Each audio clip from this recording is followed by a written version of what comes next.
क्या गिराएगी दुनिया उसे जो खुद ठोकरों से चलना सीखा है। कौन बुझा सकता है उस दीप को जिसे रोशन खुद खुदा ने किया है। नमस्कार साथियों, स्वागत है आपके अपने YouTube channel SGY science classes में और मैं हूं राम मूर्ति। साथियों, आधुनिक इतिहास के सीरीज़ में हम लोग एक बार फिर से प्रस्तुत हैं नए टॉपिक के साथ, और इस नए टॉपिक का आज ये लेक्चर नंबर 2 होने वाला है और इस टॉपिक का नाम है गवर्नर जनरल और वायसराय। तो चलिए बिना देरी किए शुरू करते हैं अपने इस पाठशाला को। लेकिन शुरू करने से पहले आपसे एक छोटा सा रिक्वेस्ट है कि यदि आप अभी तक हमारे इस चैनल को सब्सक्राइब नहीं किए हैं तो सब्सक्राइब करके बगल में पड़े हुए बेल आइकन को दबा दें। साथ ही साथ यदि आपको हमारा वीडियो अच्छा लगे तो लाइक करें और संभव हो तो दोस्तों को भी शेयर करें। और ये रहा आपके स्क्रीन बोर्ड पर आज का पहला प्रश्न। अब प्रश्न कहता है, लॉर्ड डलहौजी ने भारतीय राज्य को हड़पने के लिए निम्नलिखित में से कौन सी नीति अपनाई थी। सहायक गठबंधन नीति, व्यापगत का सिद्धांत, अस्थाई बंदोबस्त नीति या रॉलेट एक्ट। तो इसका सही आंसर होने वाला है व्यापगत का सिद्धांत, जिसे हड़प नीति भी कहा जाता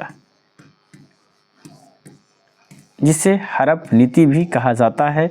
इस नीति के अंतर्गत अगर किसी भी राजा को जिसको संतान नहीं है यानी वो निसंतान है तो उसके राज्य को ब्रिटिश साम्राज्य में मिला लिया जाएगा। और इस नीति का प्रतिपादन किसने किया था? लॉर्ड डलहौजी ने।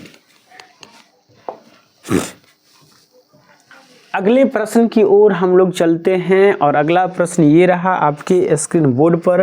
प्रश्न कहता है कि भारत में पहली यात्री ट्रेन वर्ष 1853 में डैश और डैश के बीच में चलाई गई थी।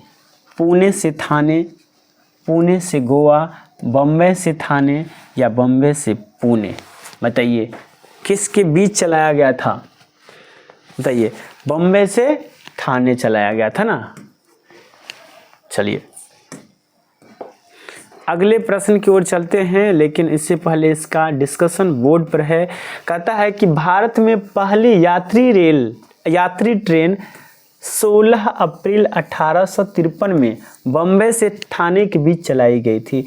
भारत में रेल मंत्रालय रेल परिवहन के विकास और रखरखाव के लिए नोडल प्राधिकरण है। यानी भारत में रेल मंत्रालय जो है वो रेल परिवहन के विकास और रखरखाव के लिए क्या है? नोडल प्राधिकरण है। वर्तमान में देश में कुल 18 रेल जोन हैं। वर्तमान में कितने रेल जोन हैं? 18 है। इसमें से नवीनतम रेल जोन दक्षिणी तट रेलवे है। यानी दक्षिणी तट का जो रेलवे है वो सबसे नवीनतम है, जिसका मुख्यालय विशाखापट्टनम में है। यानी दक्षिणी तट का जो रेल जोन है, रेलवेज है, उसका मुख्यालय कहाँ है? विशाखापट्टनम में है और वे भारत का सबसे नया यानी नवीनतम है। अगले प्रश्न की ओर हम लोग चलते हैं। तो कहता है कि इसमें से किसे भारतीय रेलवे का जनक माना जाता है? क्या वो लॉर्ड रिपन है, क्या वो लॉर्ड मिंटो है, क्या वो लॉर्ड डलहौजी है या लॉर्ड इरविन है? तो उसका सही आंसर होने वाला है लॉर्ड डलहौजी। लॉर्ड डलहौजी के शासनकाल में ही भारत में सबसे पहली बार यात्री ट्रेन चली थी बॉम्बे से थाने के बीच 1853 में। इसलिए लॉर्ड डलहौजी को भारतीय रेलवे का जनक माना जाता है। यानी सी इज़ द राइट आंसर। अब हम लोग अगले प्रश्न की ओर चलते हैं, लेकिन बीच में छोटा सा डिस्कशन। कहता है कि लॉर्ड डलहौजी को भारत में रेलवे का जनक माना जाता है। इसी के समय भारत में पहली बार 16 अप्रैल 1853 में बम्बई से थाने के बीच 34 किलोमीटर, कितने किलोमीटर? 34 किलोमीटर प्रथम रेल चलाई गई थी। इसी के समय सन 1854 ईस्वी में नया पोस्ट ऑफिस एक्ट पारित हुआ और पहली बार डाक टिकट का प्रचलन प्रारंभ हुआ। 1853 में ये भाई साहब रेल चलाएं बम्बई से थाने के बीच, 34 किलोमीटर। उसके बाद 1854 में ये नया डाक ऑफिस एक्ट को पारित किया, जिसमें क्या किया गया, डाक टिकट का प्रचलन हुआ। लॉर्ड डलहौजी ने पृथक रूप से भारत में पहली बार लोक निर्माण विभाग की स्थापना की। भारत में अलग से लोक निर्माण का स्थापना का श्रेय भी लॉर्ड डलहौजी को जाता है। 1854 में स्वतंत्र विभाग के रूप में लोक सेवा विभाग की स्थापना की और ये लोक सेवा विभाग का स्थापना कब हुआ था, 1854 में। और डाक विभाग एक्ट कब आया था, 1854 में। रेल कब चलाई गई, 1853 में। चलिए अगले प्रश्न की ओर हम लोग चलते हैं। कहता है किस वर्ष में भारत के गवर्नर जनरल को वायसराय की उपाधि दी गई थी? क्या वो 1876 था, 1857 था, 1905 था या 1858 था? तो ज़रा इसका डिस्कशन हम लोग देख लेते हैं, क्योंकि ये एनटीपीसी में पूछा गया प्रश्न है। और यहाँ आप देख सकते हैं कि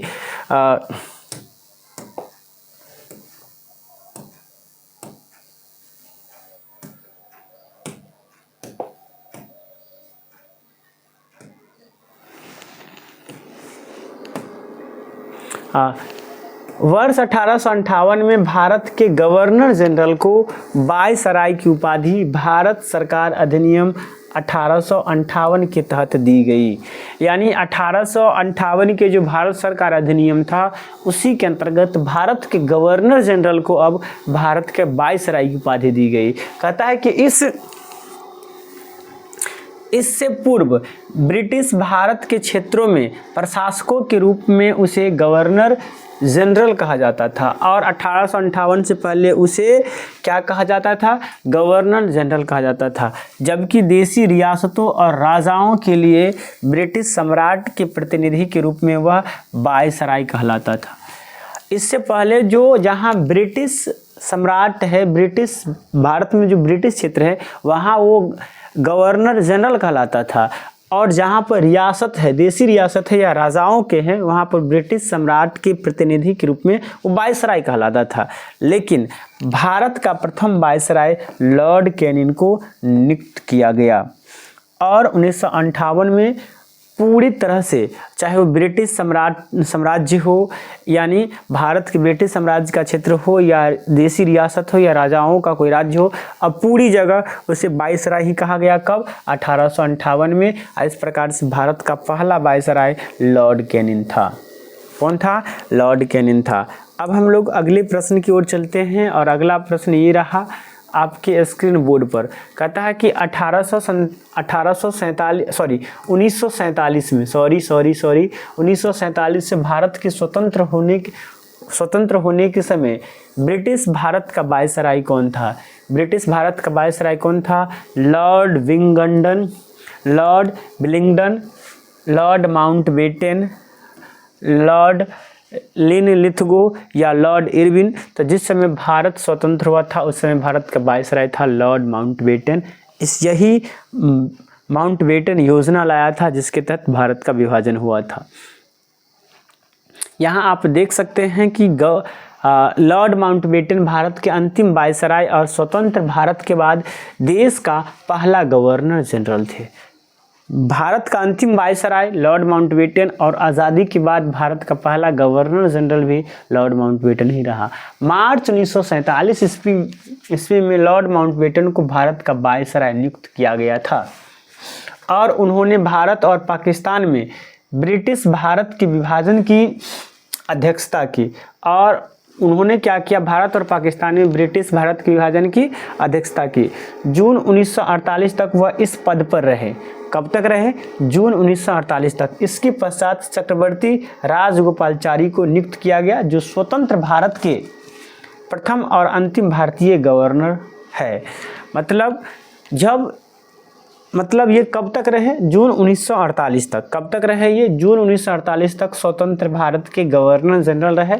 और इसके बाद भारतीय को, भारत मुल्क के ही एक व्यक्ति जिनका नाम है चक्रवर्ती राजगोपालाचारी को भारत का गवर्नर जनरल बनाया गया, जो स्वतंत्र भारत के प्रथम भारतीय गवर्नर जनरल और अंतिम गवर्नर जनरल भी माने जाते हैं।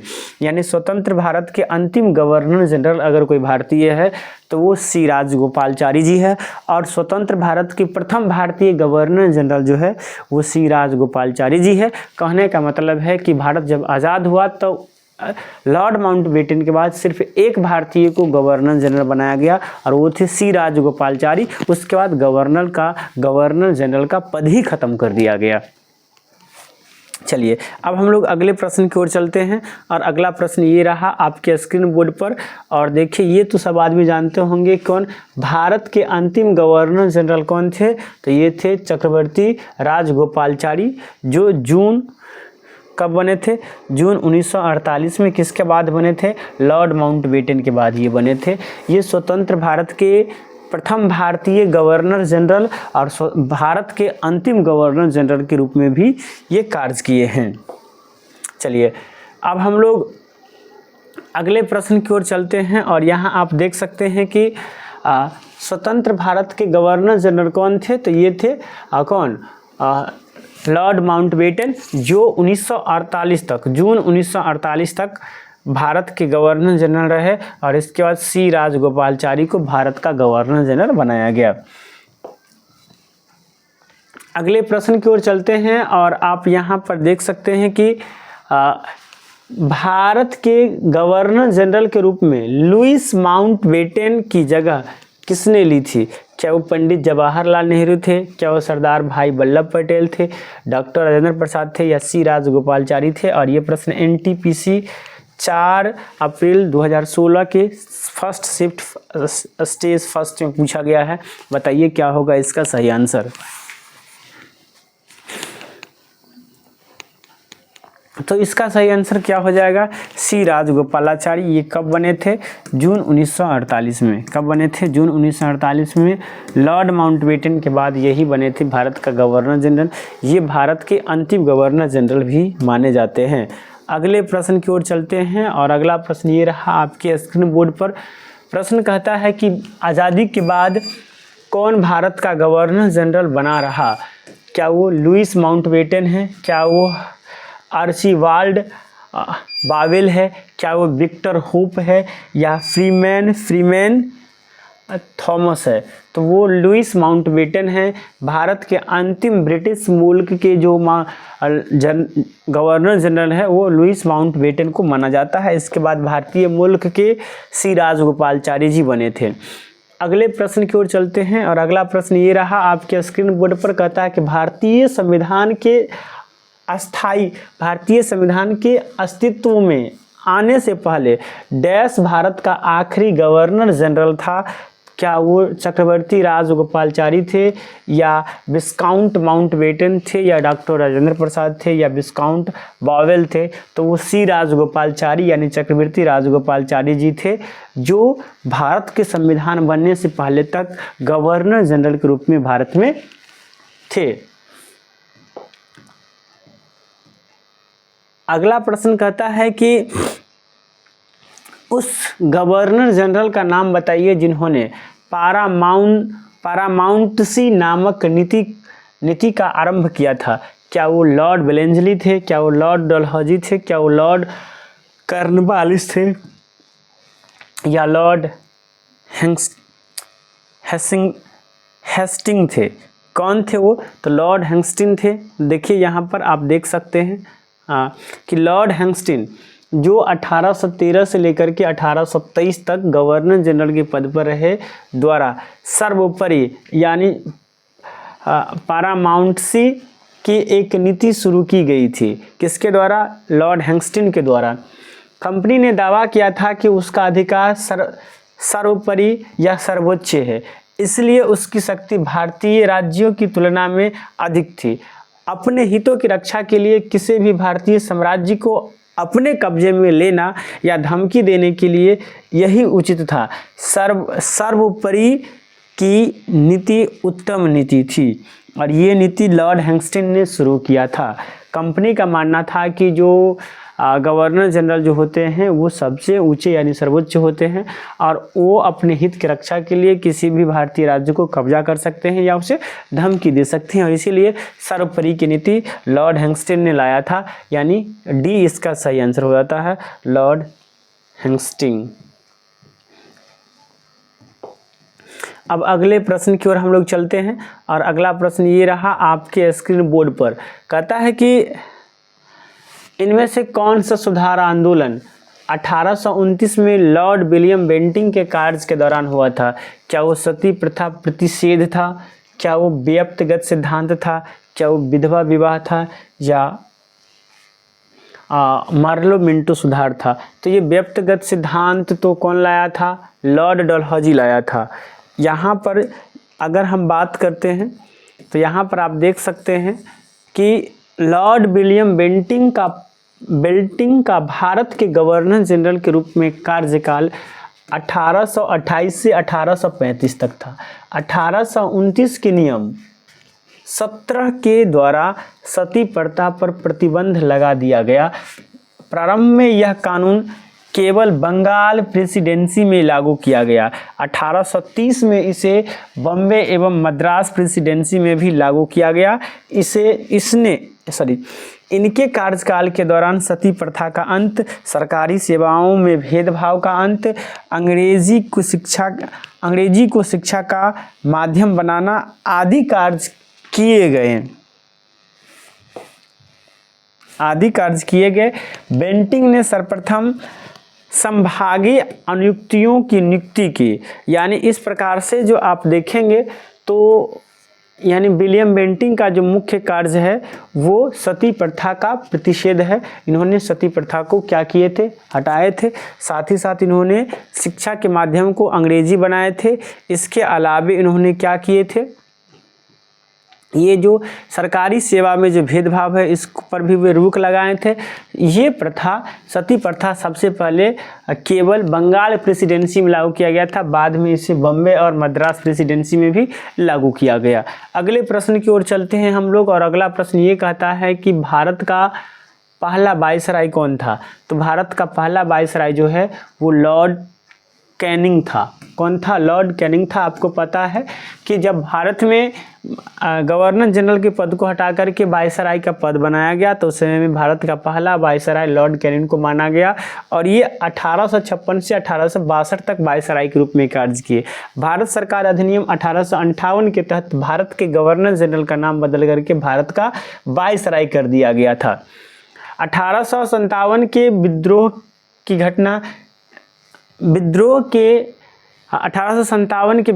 की घटना इसी के शासनकाल में हुई थी। यानी जिस समय में भारत का वायसराय लॉर्ड कैनिंग था उसी के समय 1857 का विद्रोह हुआ था। 1857 के विद्रोह को सैन्य विद्रोह भी कहा जाता है। अगले प्रश्न की ओर चलते हैं और कहता है कि ब्रिटिश शासन के दौरान भारत का अंतिम गवर्नर जनरल तथा पहला वायसराय कौन था? तो भारत का अंतिम गवर्नर जनरल और पहला वायसराय लॉर्ड कैनिंग था। और ये कब बने वायसराय? तो ये 1858 में वायसराय बने और 1862 तक रहे। कब तक रहे? 1862 तक ये रहे ना। 1858 में ये वायसराय बने। आप यहाँ देख सकते हैं, 1858 ये वायसराय बने और 1856 से ये गवर्नर जनरल के पद पर थे। 1856 से किस पोस्ट पर थे ये? 1856 से ये गवर्नर जनरल के पोस्ट पर थे, जीजी के पोस्ट पर थे ये। चलिए अगले प्रश्न की ओर चलते हैं। अगला प्रश्न कहता है कि बंगाल में पहला गवर्नर जनरल के रूप में किसे नियुक्त किया गया था?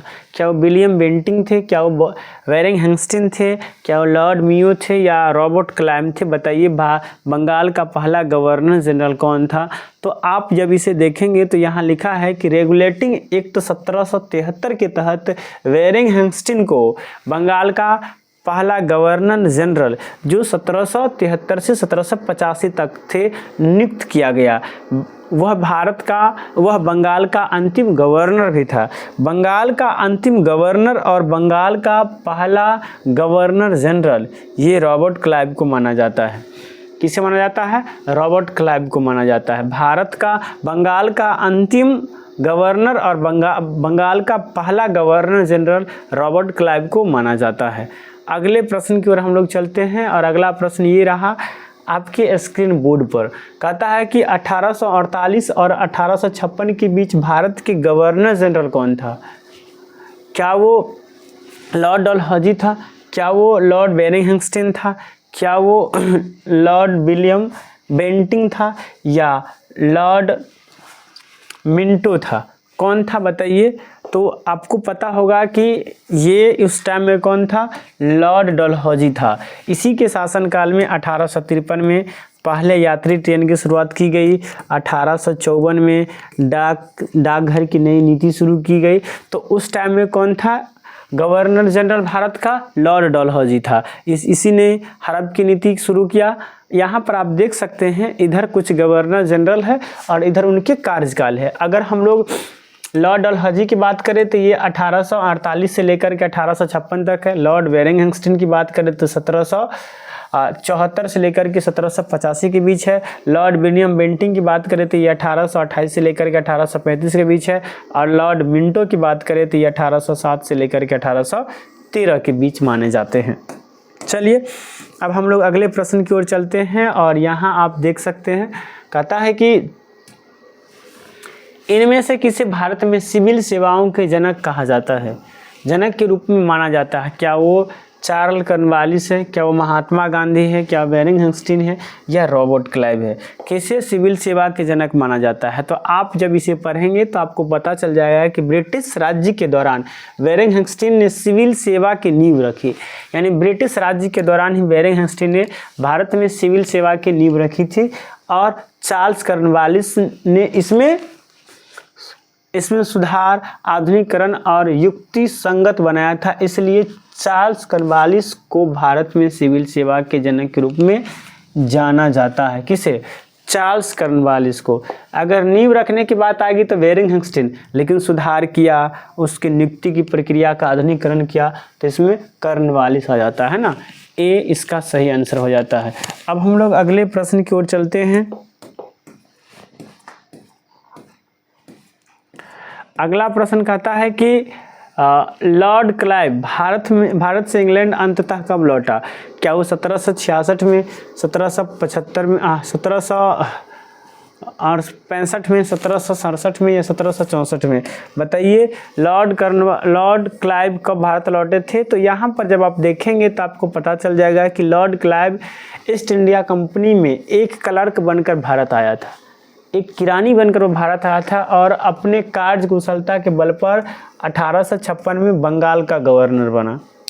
1856 से 1860 तक, फिर 1756 में भारत का गवर्नर जनरल बना और 1756 से 1760 तक और फिर 1765 से 1767 तक बंगाल का गवर्नर रहा। उसकी महत्वपूर्ण उपलब्धि की बात करें तो वो प्लासी युद्ध जीते। उसके बाद इलाहाबाद की संधि रही। उसके बाद उसने भारत में ब्रिटिश कंपनी को अस्थायित्व प्रदान किया। भारत में ब्रिटिश कंपनी को अस्थायित्व प्रदान करने वाला कोई गवर्नर है तो रॉबर्ट क्लाइव है, जो एक क्लर्क के रूप में भारत आया था, लेकिन अपने कुशलता के कारण वो गवर्नर बन गया था। यानी वो कब भारत से लौटा था? तो 1767 ईस्वी में। अब हम लोग अगले प्रश्न की ओर चलते हैं और अगला प्रश्न ये रहा आपके स्क्रीन बोर्ड पर। आप बताएंगे क्या होगा इसका सही आंसर। कहता है कि उस वायसराय का नाम बताइए जिसका संबंध भारतीय स्वतंत्रता संग्राम के दौरान विपदा स्पष्ट इल्बर्ट बिल से है।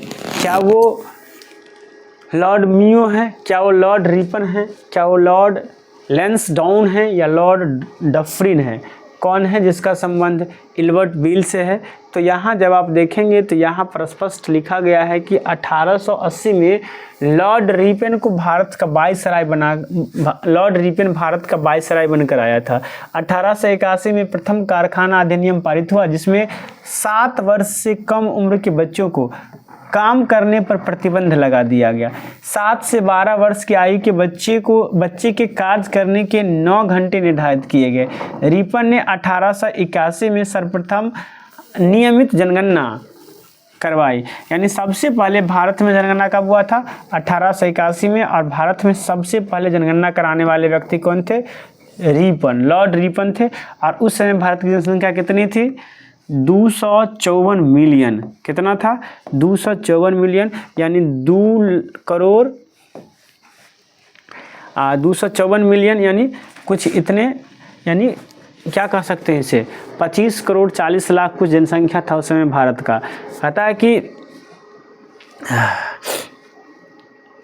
1883 में इल्बर्ट बिल लाया गया, जिसमें कि यूरोपियों के विरुद्ध भारत न्यायाधीशों द्वारा मुकदमे की सुनवाई का प्रावधान किया गया, लेकिन यूरोपियों के प्रबल विरोध के कारण इसे वापस लेना पड़ा। अंग्रेज के द्वारा इस विधेयक के विरोध में किए गए विरोध को श्वेत क्रांति के नाम से जाना जाता है। यानी श्वेत क्रांति के समय भारत का वायसराय कौन था, तो उस समय भारत का वायसराय था लॉर्ड रिपन। कौन था, लॉर्ड रिपन, यानी B is the right answer. तो दोस्तों, thank you for watching this video. आपको इस वीडियो को देखने के लिए बहुत बहुत धन्यवाद। आपको कैसा लगा हमारा ये वीडियो कमेंट करके बतलाइएगा। अगर अच्छा लगा है तो लाइक कीजिए, साथ ही साथ यदि आप हमारे चैनल पर नए हैं तो इसे सब्सक्राइब करके बेल आइकन को दबा दीजिए, और संभव हो तो दोस्तों को भी शेयर कीजिए। चलिए मिलते हैं नेक्स्ट वीडियो में, आज के लिए इतना ही। जय हिंद, जय भारत।